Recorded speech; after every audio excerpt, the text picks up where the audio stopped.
Class లో December prelims mains కొత్త class start అవుతుంది. ఈ నెంబర్ కి కాల్ చేసి రిజిస్టర్ అవ్వండి. లిమిటెడ్ సీట్స్ ఉన్నాయి. టాలీవుడ్ సీఎంతో భేటీ అయింది. సినీ హీరోలు, నిర్మాతలు, దర్శకులు రేవంత్ రెడ్డితో సమావేశమై ఇండస్ట్రీ, రాష్ట్ర అభివృద్ధిపై చర్చించారు. ప్రధానంగా ఎఫ్డీసీ చైర్మన్ దిల్రాజు ఆధ్వర్యంలో సుమారు 50 మంది ఈ మీటింగ్ లో పాల్గొన్నారు. అయితే ఈ సమావేశంలో కీలక నిర్ణయాలు ప్రభుత్వం తీసుకోగా ఆసక్తికర సన్నివేశాలు కూడా కనిపించాయి.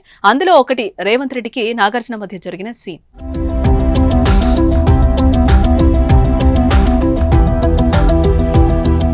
హైడ్రా ఈ పేరు వింటే ముందుగా మనకు గుర్తొచ్చేది నాగార్జున ఎన్కన్వెన్షన్ సెంటర్. ఎన్కన్వెన్షన్ అక్రమంగా నిర్మించారని హైడ్రా కూల్చివేయడం పెను సంచలనమే సృష్టించింది. ఆ క్రమంలోనే నాగ చైతన్య, సమంత విడాకులపై మంత్రి కొండా సురేఖ వ్యాఖ్యలు రాజకీయ దుమారానికి తెరతీశాయి. ప్రభుత్వానికి నాగార్జునకు మధ్య గ్యాప్ వచ్చింది. ప్రభుత్వంపై కింగ్ నాగార్జున విమర్శలు కూడా చేశారు. కోర్టుకు కూడా వెళ్లారు. ఈ నేపథ్యంలో సీఎంతో సినీ ప్రముఖుల భేటీకి నాగార్జున వస్తారా రారా అనే ఆసక్తి కూడా కలిగింది. అయితే సమావేశానికి ఆయన వచ్చారు. రావడమే కాదు, రేవంత్ రెడ్డిని ఆప్యాయంగా పలకరించి సన్నిహితంగా మెలిగారు కూడా. సీఎం రాగానే శాలువా కప్పి నాగార్జున ఆప్యాయంగా పలకరించారు. అంతేకాదు, టాలీవుడ్ ఇండస్ట్రీపై ప్రభుత్వానికి కీలక సూచనలు కూడా చేశారు. యూనివర్సల్ లెవెల్లో స్టూడియో సెటప్ ఉండాలన్న అభిప్రాయాన్ని వ్యక్తం చేశారు ఆయన.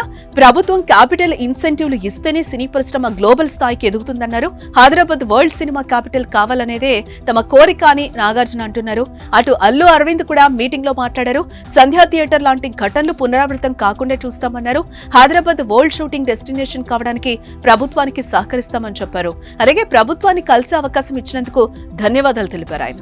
ఈ సమావేశంలో ఏం చర్చిస్తారు అన్న ఆసక్తితో పాటు నాగార్జునతో పాటు అల్లు అర్జున్ పై సంధ్యా థియేటర్ కేసు నేపథ్యంలో అల్లు అరవింద్ ఏం మాట్లాడతారో, సీఎం ఎలా రెస్పాండ్ అవుతారో ఆసక్తి కలిగిన నేపథ్యంలో మీటింగ్ లో కనిపించిన దృశ్యాలు ఇంట్రెస్టింగ్ కలిగించాయి.